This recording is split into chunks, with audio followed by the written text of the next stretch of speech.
Hey, it's Jody Hamilton. And Sean Smith-Pierce. Here's a taste of what you might have missed from the Politics Bar. Jody, I was listening to you this morning, filling in for Steph. You and Chris were debating, and just for the record, Jody is right. Chris's argument is that there is some truth to what's being said about the left being in their own information silo. Right. Basically, we started talking about how Gavin Newsom has invited people on his podcast, high-up MAGA guys. Yeah, well-known right-wing propagandists. That's what they are. Yeah. And my argument is he shouldn't be inviting them because nobody on that side is listening to Gavin Newsom. Right. It doesn't help to bring propagandists into a sphere where truth matters because they're just going to lie their asses off anyway. Right. So here is a public service message for Chris Lavoie. Jody Hamilton is right. Catch all that and more weeknights at the Politics Bar. Available through your favorite progressive radio station, your favorite podcast player, or online anytime at thepoliticsbar.com. Our press secretary gave alternative facts to that. My goal in this deposition was to be truthful, but not particularly helpful. Welcome to Unspun, the podcast that makes you better at finding the truth. The way people get news is changing. It used to be that there were many reporters who would research stories and write articles, but now politicians and famous people share information directly with you on social media and the internet. That means you find out things fast, but it's up to you to make sure the information's actually accurate. And newsmakers don't always do their part. The temptation to manipulate information is strong. They bend the truth to deceive so that they can avoid accountability, so that they can advance their agendas. When you recognize these agendas, you can sometimes find out what's real. And we're at a crossroads where anyone can share anything online, so it's important to sharpen your critical thinking skills. Finding that deception before it goes viral is pretty much a survival skill now, and we're going to do it together. Let's get unspun. Hello, truth seekers, and welcome to Unspun. I want to start with a moment that you probably recognize. You wake up, you reach for your phone out of habit, and you watch the screen flicker on before your brain has fully joined the day. And instead of choosing to read the news, you kind of let the feed choose for you. First, there might be a TikTok clip with a rapid-fire summary of some overnight political crisis. There's flashing captions and a cinematic soundtrack, and some lady you've never seen before claims to explain what happened. Maybe you switch apps and you're an Instagram story where a friend urges everyone, pay attention, and another swipe brings a meme that mocks the economy. And then there's a screenshot of a headline and an animated rant from a self-described news explainer sliding into view. Notice that you haven't opened a single news site, but your feed has already shaped your first impression of the day. It's given meaning, it's cast characters, and it's made you feel things before you see any verified reporting. And this matters. The order of information that you get helps determine how you will understand it. And it's the algorithm and not the newsroom making that choice. What strikes me is how easily this replaces the role that journalism once played. We used to start with the article, and then we'd react. But now we start with the reaction. Friends and influencers and the algorithm deliver them faster than journalists could publish anything. Social media gives you your feeling about the news first, and that feeling is what sticks around. But the story isn't as simple as social media destroys our ability to know what's true. Recent research shows that it's more complicated. Earlier this year, a team of researchers in Europe ran a 2-week experiment where they asked thousands of Instagram and WhatsApp users to follow a handful of legitimate news organizations. They didn't teach them about information, they didn't show them how to analyze content, they just changed what appeared in their feed. And after 2 weeks, participants scored higher on knowledge of current events, they were able to identify false headlines more accurately, and they even reported that they had more trust in news outlets. Some of them even said that the steady presence of that verified reporting helped them understand major stories like developments in Ukraine more clearly than before. So that tiny change in their feed created a real demonstrated improvement in comprehension and trust. And you know, that finding challenges the idea that social media always fragments your understanding. The platform can actually help when it routes people towards reporting instead of reaction. Here's the problem, though. Most of us don't use social media that way. We usually only see news content after it passes through layers of commentary and identity and emotion. The first version of a story that we see rarely comes from a journalist who's verified the information. Instead, it comes from someone who interpreted it. And if we know that person, the interpretation carries the weight of the relationship we have with the person who shared it. In other words, if a friend posts it, we absorb it differently. If an influencer we admire frames it, we trust the frame. The algorithm amplifies the emotional and the dramatic stuff because that's what drives engagement. And that's not how journalism works. But we've stopped getting most of our news from journalism. Instead, we're getting it from people who interpret reporting.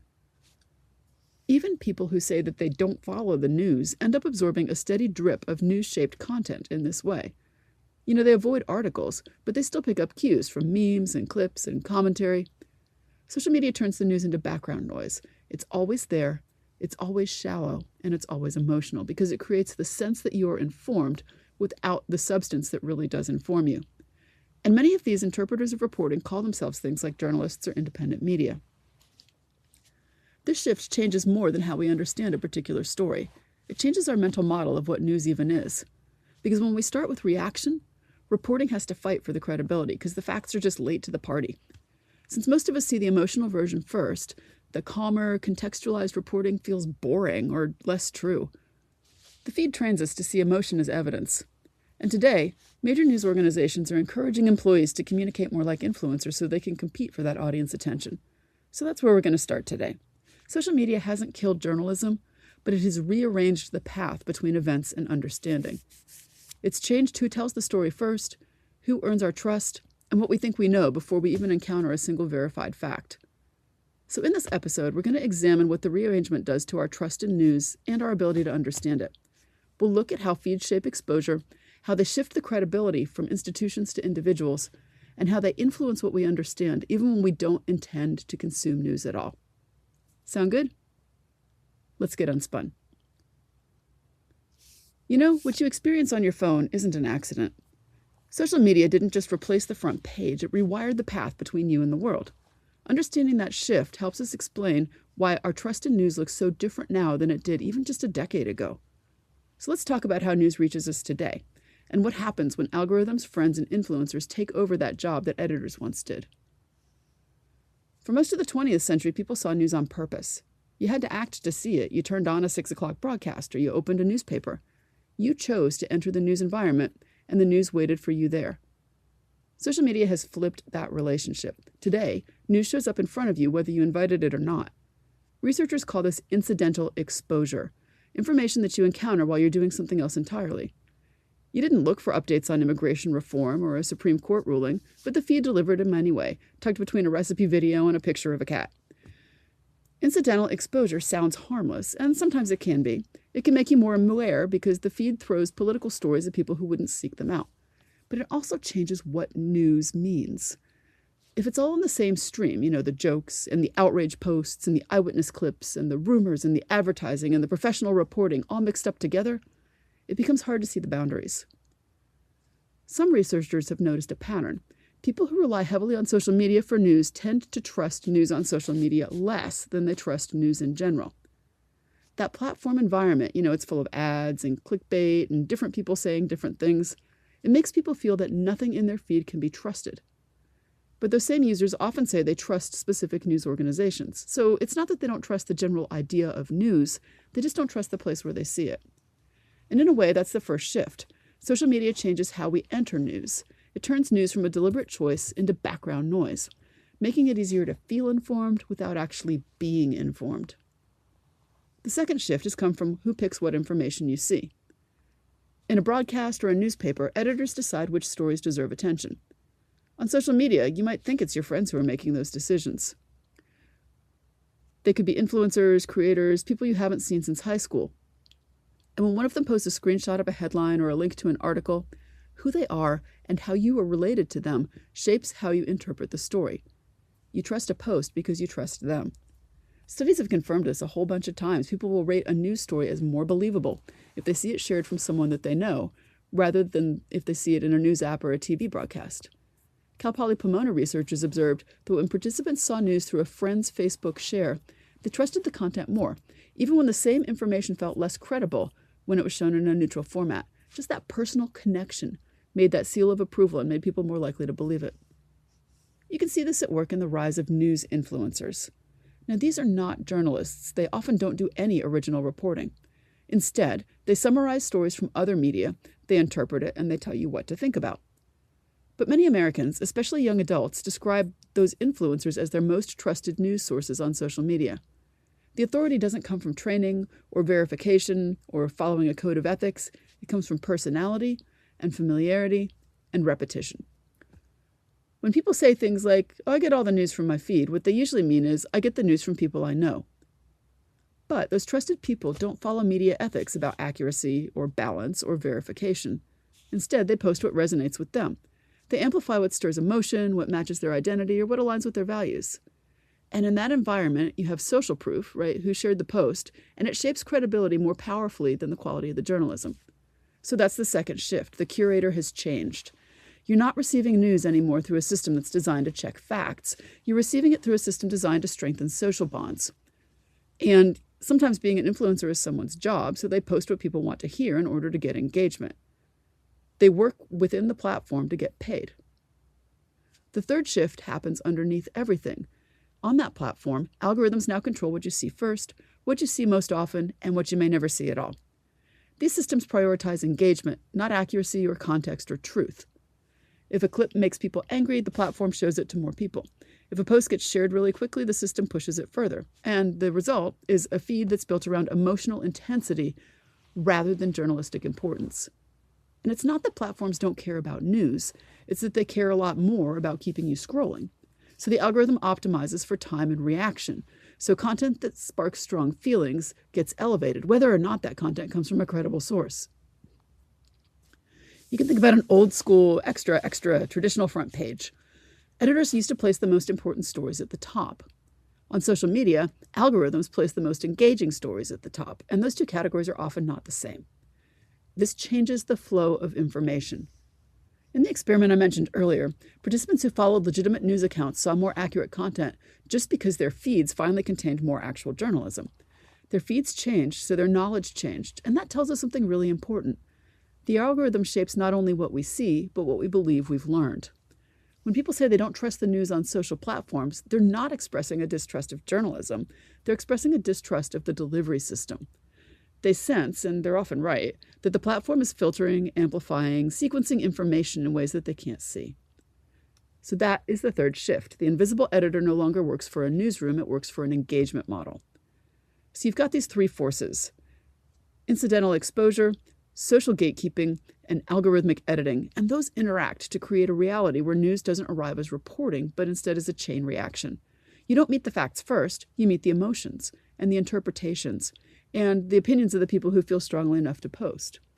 And by the time you encounter the journalism underneath, if you encounter it at all, the story already carries a frame you didn't choose. That doesn't make social media useless for news, but it makes it powerful in ways that we need to name. So that sets us up for where we're headed next, because once the path shifts, once news is coming through friends or influencers or algorithms, our map of trust shifts too.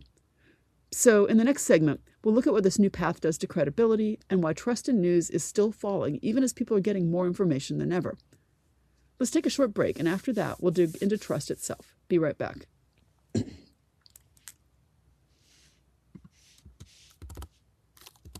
Welcome back. We've talked about how social media changes the path between you and the news, and now we need to look at what that shift does to trust. Because trust isn't a side note in journalism, it's the weather system that everything else lives under. And right now, that weather is changing all the time. Every major research group that studies news in the U.S. has watched trust slide. Pew published numbers in late 2025 showing that trust in national news organizations had dropped 11 points since the spring of that year. And local news saw one of the sharpest single-year declines they've ever recorded. Only about half of U.S. adults under 50 said they trusted national news even some of the time, and that's new. It's not a partisan dip, it's a generational one. And what matters is why this drop is happening. And this is where social media plays a complicated role. We've talked about trust, how social media fragments it, redirects it, or rebuilds it depending on what or who you follow. But the trust alone doesn't tell us whether people actually understand the news they see. Just seeing something doesn't mean you understand it. And in a feed where the emotional tempo is running faster than the reporting, comprehension is one of the first casualties. So let's take a look at how social platforms shape not only what we believe, but what we think we know. If you open any major platform right now, TikTok or Instagram or X or YouTube, you're going to run into a familiar scene. Stitched videos reacting to breaking news, screenshots of headlines without the whole article, or memes that claim to summarize an entire policy change in a single sentence and image. Each of these carries the shape of news, but not the substance of news. Researchers have been studying this pattern for years. There was a study published in Computers and Human Behavior that found that people often form political opinions after seeing only the headline and the social context that surrounds it, who shared it, how other people commented, or maybe how the post made them feel. The actual content is optional. Another article in the Journal of Communication showed a similar trend. Incidental exposure makes people more aware, but it rarely makes them understand more deeply. People who use social media as a primary source often feel informed, even when they can't explain the details of a story. They know about the event, but they don't know what it means. Some researchers have called this context collapse. It's a way to describe what happens when platforms compress complex situations into short emotional bursts that kind of take away all the nuance. One of the strongest forces shaping what people think they know is the identity of the sharer. The American Press Institute ran a series of controlled experiments where they had participants rate the accuracy of the same article when it was shared by different people. When a trusted friend or a trusted creator shared the story, participants rated it more accurate, clearer, and more credible, even when they didn't know the original source. And get this, when someone they disliked shared that same article, participants judged the reporting more harshly. This happens constantly on social media. News influencers, who often have no training in verification or reporting, act as interpreters. And Pew Research has shown that there's a rising share of adults, especially under 30, who describe these news influencers as their primary way of understanding the news. Now listen to the term they used. It's not just getting the news, it's understanding it. The interpretation has become the product. And this dynamic appeared again in another article in Social Media and Society that examined why people share unverified information. Many of their participants said that they shared posts because someone I trust shared it first. The trust had transferred from the person to the content. So in other words, we often outsource our understanding to the people in our network, even if those people aren't experts. Now, if you scroll long enough, you're going to notice something else too. The feed is bouncing all over the place emotionally. It swings. You might see a tragedy, then a joke, then a political argument, then a skincare video, then an eyewitness clip from a crisis zone. And everything is showing up in the same visual style, and it's framed by the same interface. Your poor brain. It really has to run to keep up. The way social media systems are designed rewards fast and intense reactions. Platforms amplify the posts that trigger anger or shock or disgust because those posts keep people on the platform, and that's how they make money. There was a 2023 paper from Microsoft researchers where they analyzed thousands of posts, and they found that content with high emotional intensity spreads faster, and the algorithm puts it in more feeds than really, serious contextualized reporting. So what that means is that emotional content, not accurate content, shapes people's first impressions. And since those first impressions anchor the understanding, whatever the emotional lead-in is, it becomes the story. People often trust a story more when it comes from a friend than from a newsroom. We've already heard that. So you combine those effects, high emotion and high social credibility, and you get a recipe for misunderstanding with confidence. You have a strong belief that you know and understand, but really you don't. People feel informed because they feel something strongly, because emotion has become a stand-in for comprehension. And this is something that struck me in the experiments that I read. Participants who followed verified news accounts didn't just gain knowledge. Many of them also said that they realized how little they had understood before. They told researchers that their feeds had more clarity and made more sense when they were mostly looking at professional reporting.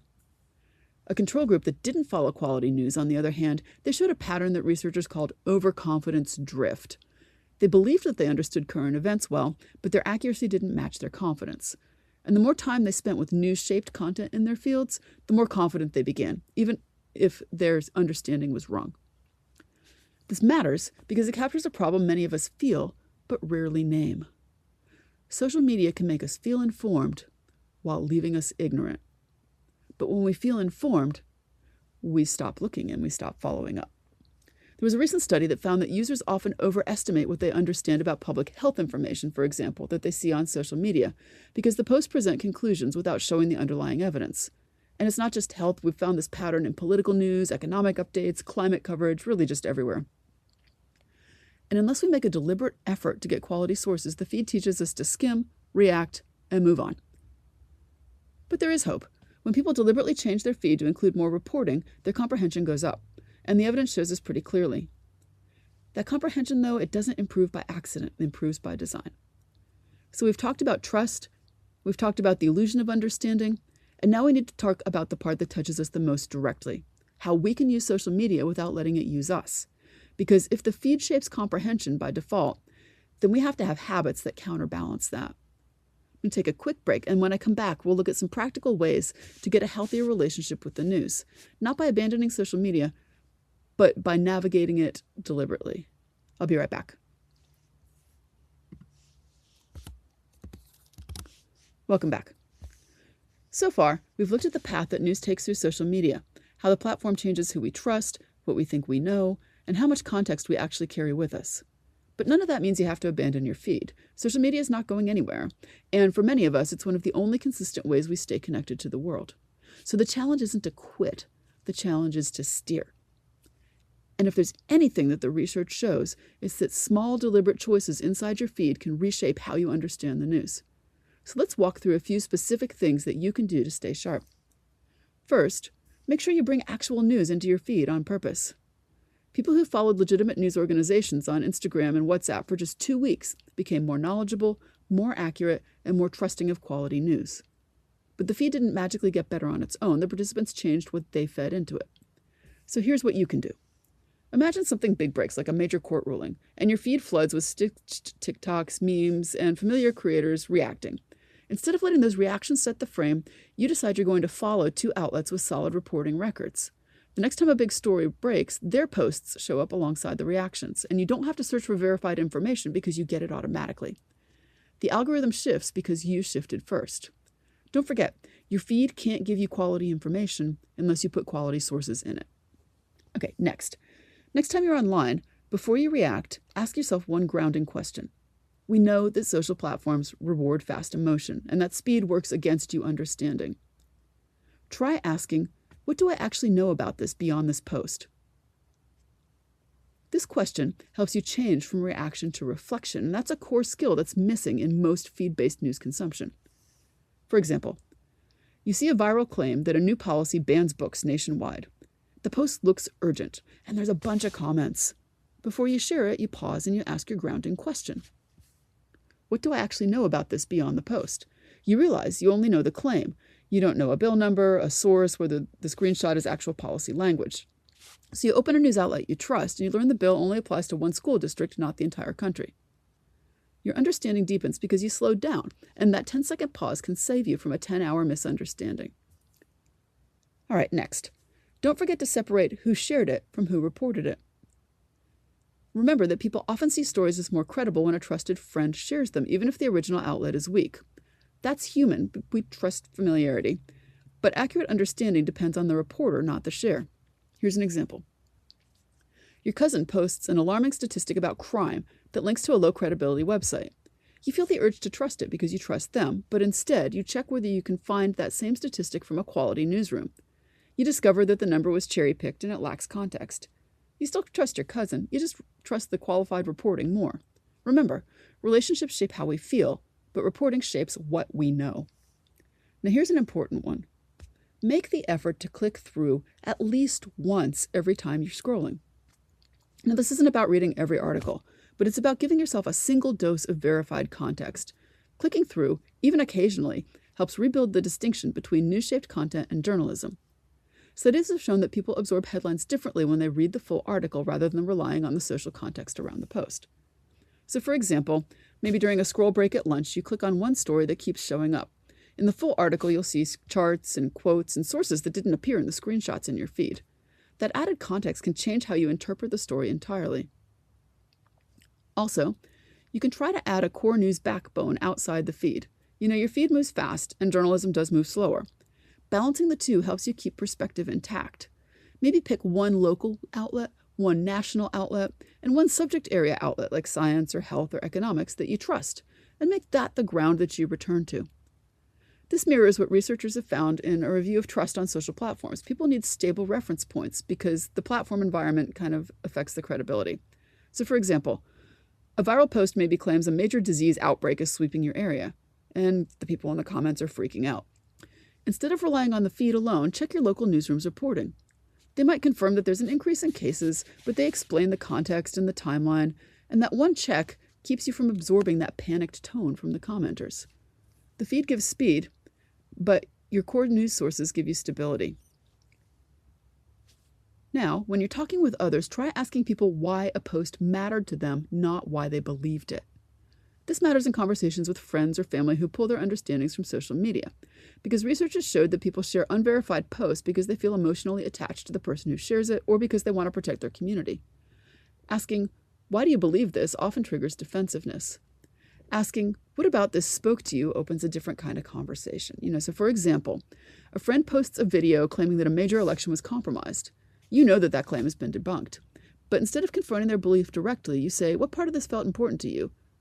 They say the video made them anxious because they already distrust the voting process. Now you're talking about trust, not the false claim itself, and the conversation stays calm. Curiosity keeps that door open. And finally, let yourself admit what you don't know. This one sounds small, but it matters.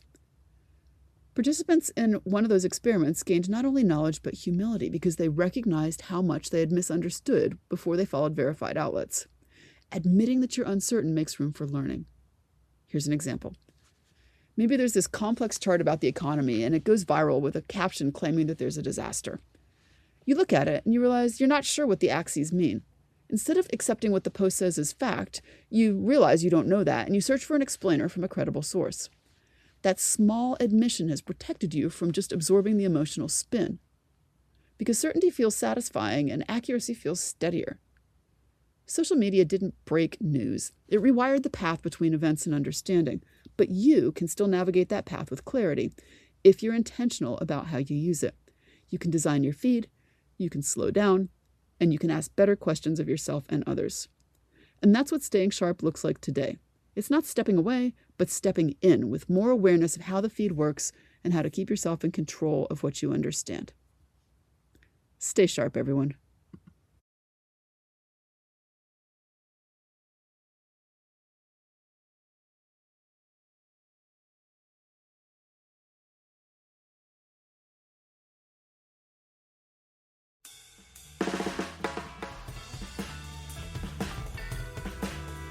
Thanks for getting Unspun with me this week.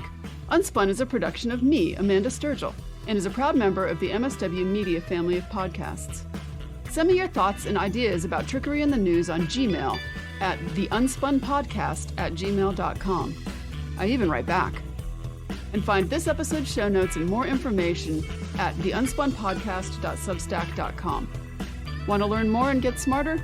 Check out my book, Detecting Deception, Tools to Fight Fake News, which is available on Amazon or your favorite online bookseller. And until next time, stay sharp, everyone.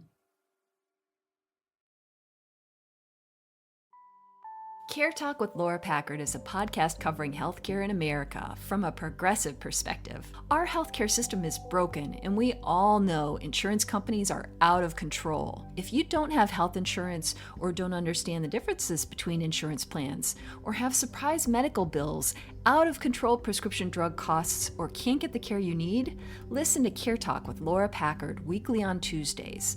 What's going to happen to your healthcare under the Trump administration? From prescription drug prices to health insurance costs, from healthcare for seniors and people with disabilities to reproductive care, from care for veterans to public health, including vaccinations. Healthcare experts answer your questions every week, and they go in-depth on Medicare, Medicaid, the Affordable Care Act, private insurance, and more. Go to healthcarevoices.org/caretalk or search for Care Talk with Laura Packard on your favorite podcast app to listen today.